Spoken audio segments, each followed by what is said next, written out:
Hello नमस्कार दोस्तों, मैं Santosh. Welcome to my channel GK your study. दोस्तों इस वीडियो में हम लोग बायोलॉजी से मोस्ट इम्पोर्टेंट क्वेश्चन देखने वाले हैं। टोटल 111 क्वेश्चन होंगे दोस्तों। ये सारे प्रश्न आप सभी के लिए बहुत ही महत्वपूर्ण होगी। तो दोस्तों ये सारे प्रश्न उत्तर को अवश्य याद कर लीजिएगा।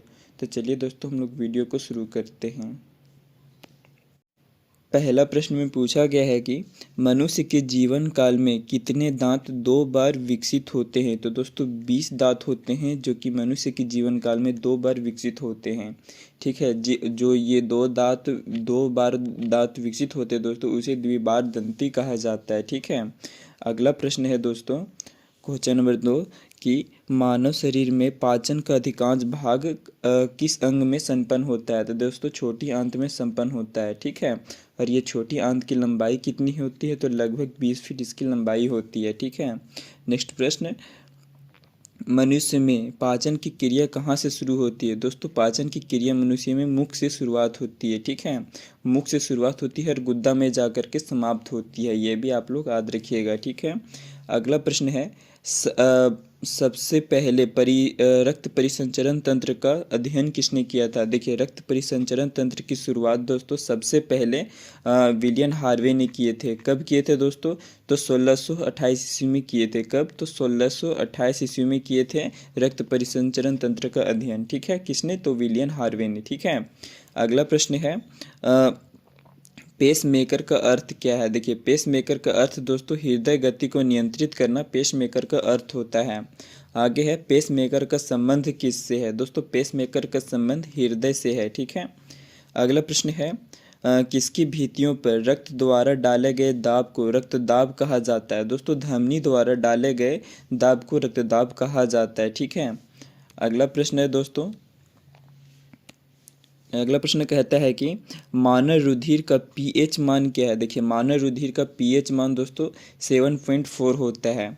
अगला प्रश्न है, रक्त का शुद्धिकरण होता है। दोस्तों रक्त का शुद्धिकरण किडनी में होता है। ठीक है। इसका आंसर सही होगा ये। ठीक है। नेक्स्ट है, अधिकतम पोषक तत्व रक्त से कहाँ अवशोषित किए जाते हैं। दोस्तों छोटी आंत से अवशोषित किए जाते हैं। अगला प्रश्न है, लार में एंजाइम पाया जाता है। दोस्तों लार में एंजाइम पाया जाता है। कौन सा एंजाइम पाया जाता है दोस्तों, तो टायलिन एंजाइम पाया जाता है। ठीक है। नेक्स्ट, लार किसके पाचन में सहायता करता है। दोस्तों लार है जो कि पाचन में सहायता करता है, वो स्टार्च की पाचन में सहायता करता है। ठीक है। आगे है, क्रेब्स चक्र किसका संश्लेषण होता है। दोस्तों क्रेब्स चक्र है जो कि पाइरुविक अम्ल का संश्लेषण होता है। नेक्स्ट है, मानव शरीर में खून की शुद्धिकरण की प्रक्रिया को डायलिसिस कहते हैं। ठीक है। आगे है, पाचन की क्रिया में प्रोटीन पदार्थ में बदल जाते हैं जिसे एमिनो एसिड कहा जाता है। अगला प्रश्न है, वह कौन सा अंग है जो मानव शरीर में ग्लाइकोजन के रूप में कार्बोहाइड्रेट जमा करता है, उसे क्या कहा जाता है। वो कौन है दोस्तों, तो वो है कंकाल की मांसपेशियां। ठीक है। कंकाल की मांसपेशियां है जो कि ग्लाइकोजन के रूप में कार्बोहाइड्रेट को जमा करता है। आगे है, पीत किसके द्वारा पैदा किया जाता है। दोस्तों पीत है जो कि यकृत के द्वारा पैदा किया जाता है। ठीक है। ठीक है। आगे है, पित्त कहाँ जमा होता है। दोस्तों पित्त है जो कि पित्ताशय में जाकर के जमा होता है। आगे है, स्वस्थ मनुष्य का रक्तचाप दोस्तों 120 mm से 80 mm होता है। देखिए दोस्तों ये नोट में आप लोग याद रखिएगा कि जब इंसान या मतलब मनुष्य जब दौड़ लगाता है दोस्तों तो उसका रक्तचाप बढ़ जाता है। ठीक है। अगला प्रश्न है कि मनुष्य का रक्तचाप 120 mm से 80 mm होता है। ठीक है। नेक्स्ट है, दौड़ लगाते समय मनुष्य का रक्तचाप बढ़ जाता है। अगला प्रश्न है, मानव शरीर में 1 मिनट में कितनी बार धड़कता है। तो दोस्तों अगला प्रश्न है कि स्वस्थ मनुष्य का रक्तचाप 120 mm से 80 mm होता है। नेक्स्ट, ये नोट में आप लोग याद रखिएगा कि दौड़ लगाते समय दोस्तों मनुष्य का रक्तचाप बढ़ जाता है।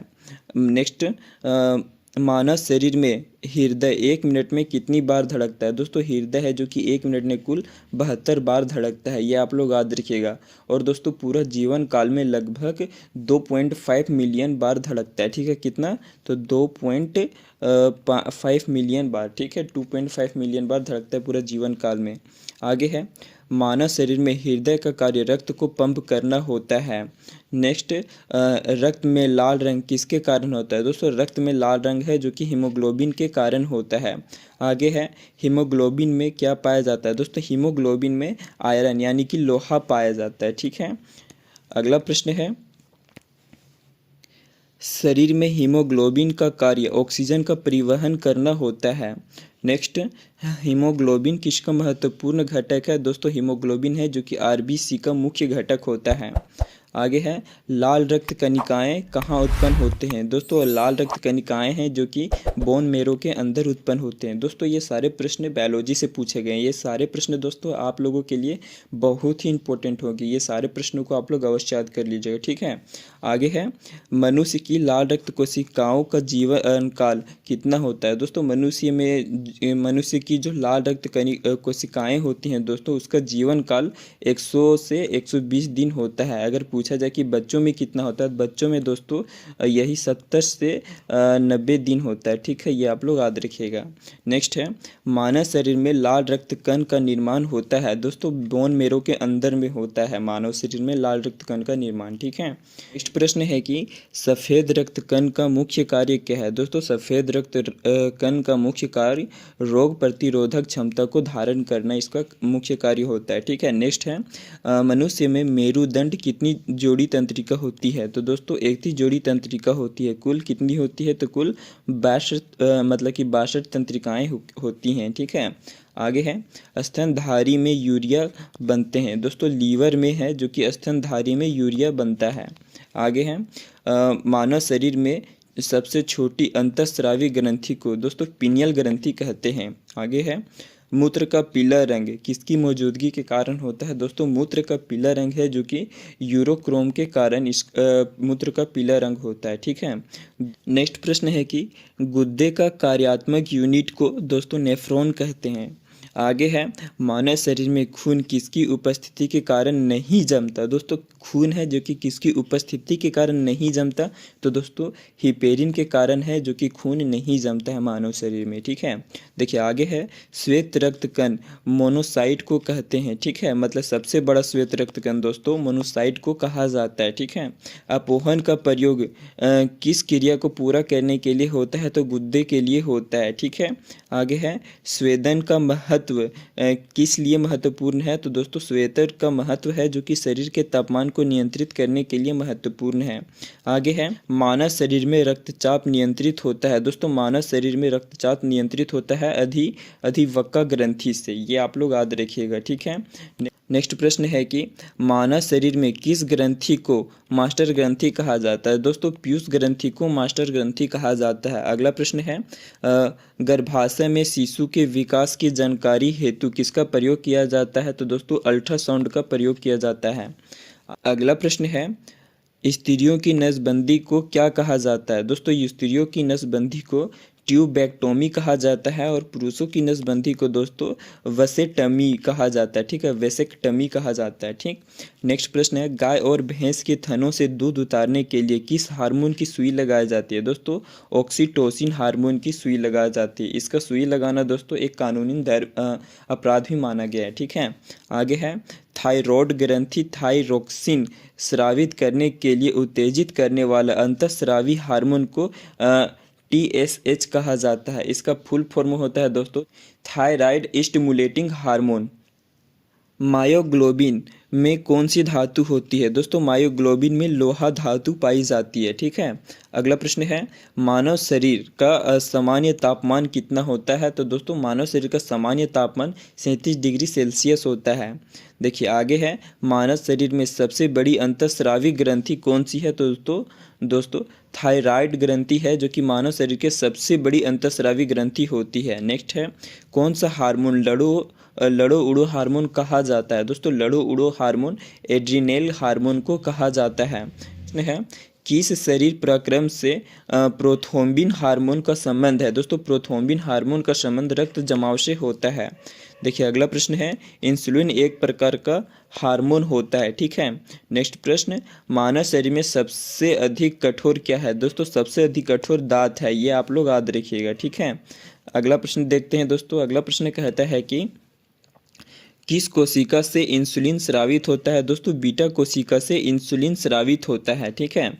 नेक्स्ट, इंसुलिन का उत्पादन कहाँ होता है? दोस्तों इंसुलिन का उत्पादन पेनक्रियाज के द्वारा उत्पादन किया जाता है। हमारी छोड़ी हुई सांस दोस्तों, जिसे CO2 कहते हैं, मतलब कि कार्बन डाइऑक्साइड की मात्रा कितनी होती है? तो दोस्तों हमारी छोड़ी हुई सांस में कार्बन डाइऑक्साइड की मात्रा 4.49% होती है, ये आप लोग याद रखिएगा। और पूछा जाए ऑक्सीजन की मात्रा कितनी है, तो ऑक्सीजन की मात्रा दोस्तों 16.59%। और अगर पूछा जाए कि नाइट्रोजन की मात्रा को कितनी होती है, तो नाइट्रोजन की मात्रा दोस्तों 79.02% होता है, ये आप लोग याद रखिएगा, ठीक है। ठीक है, अगला प्रश्न है, मनुष्य में त्वचा किस स्थान पर सबसे कम मोटी होती है? दोस्तों सबसे कम मोटी त्वचा पलकों पे होती है। अगर वही पूछा जाए कि सबसे अधिक मोटी त्वचा दोस्तों तलवे पे पाई जाती है, ये भी आप लोग नोट कर लीजिएगा, ठीक है। आगे है, मानव शरीर का सबसे बड़ा अंग कौन सा है? दोस्तों मानव शरीर का जो सबसे बड़ा अंग है वो त्वचा है, ये भी आप लोग याद रखिएगा, ठीक है। अगला प्रश्न है, मानव त्वचा को रंग देने वाला वर्णक मेलानिन है, ठीक है। नेक्स्ट है, टेंड्रा का कार्य। दोस्तों टेंड्रा का कार्य मांसपेशियों को हड्डी से जोड़ता है, ठीक है। आगे है, मानव का मस्तिष्क कितने ग्राम का होता है? दोस्तों मानव का मस्तिष्क है जो कि 1300 से 1400 ग्राम तक होता है। देखिए आगे पूछा गया है कि मानव शरीर में सबसे लंबी अस्थि कौन सी है? तो नितंब अस्थि दोस्तों सबसे लंबी अस्थि है। अस्थि का मतलब होता है दोस्तों मतलब हड्डी, ठीक है। तो मानव शरीर का सबसे बड़े हड्डी दोस्तों जांघ की हड्डी होती है, जिसे नितंब अस्थि कहा जाता है, ठीक है।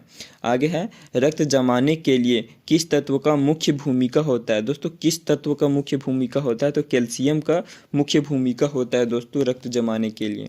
यदि किसी व्यक्ति में रुधिर वाहिकाओं की त्रिज्या कम हो जाए तो दोस्तों रक्त दाब बढ़ेगा, ठीक है। आगे है, मानव शरीर के किस अंग में लसिका कोशिकाएं बनती हैं? दोस्तों लसिका कोशिकाएं हैं जो कि ऊतक में बनती हैं, ठीक है। अगला प्रश्न है कि मानव हृदय में कक्ष की संख्या कितनी है? देखिए मानव शरीर में दोस्तों कक्ष की संख्या 4 होती है। देखिए पहला है दायां अलिंद, दूसरा है दायां निलय, तीसरा है बायां अलिंद और चौथा है बायां निलय। ये 4 कक्ष होते हैं, ठीक है। नेक्स्ट प्रश्न है, कौन सी ग्रंथि सेक्स हार्मोन को स्रावित करती है? दोस्तों एड्रिनल ग्रंथि है जो कि सेक्स हार्मोन को स्रावित करती है। नेक्स्ट है, मधुमक्खी के पुंप धूम या जननक्षम नर होते हैं। कपोत दुग्ध उत्पन्न होता है दोस्तों पच्छिन में है जो कि कपोत दुग्ध उत्पन्न किया जाता है, ये नर और मादा दोनों के द्वारा उत्पन्न किया जाता है, ठीक है। आगे प्रश्न है, अधिकांश कीट श्वसन करते हैं। दोस्तों अधिकांश कीट है जो कि वातांग से श्वसन ग्रहण करते हैं, ठीक है। देखिए यह कीटों का एक विशेष प्रकार का श्वसन तंत्र होता है दोस्तों, ठीक है। अगला प्रश्न है कि किसी समूह के जीवों का डूबने से हुई मृत्यु का पता लगाने के लिए किसका प्रयोग किया जाता है? दोस्तों मृत्यु का पता लगाने के लिए पानी में अगर कोई जीव है अगर पानी में डूब करके मर जाए तो उसका मृत्यु का पता लगाने के लिए दोस्तों डाइटम का प्रयोग किया जाता है।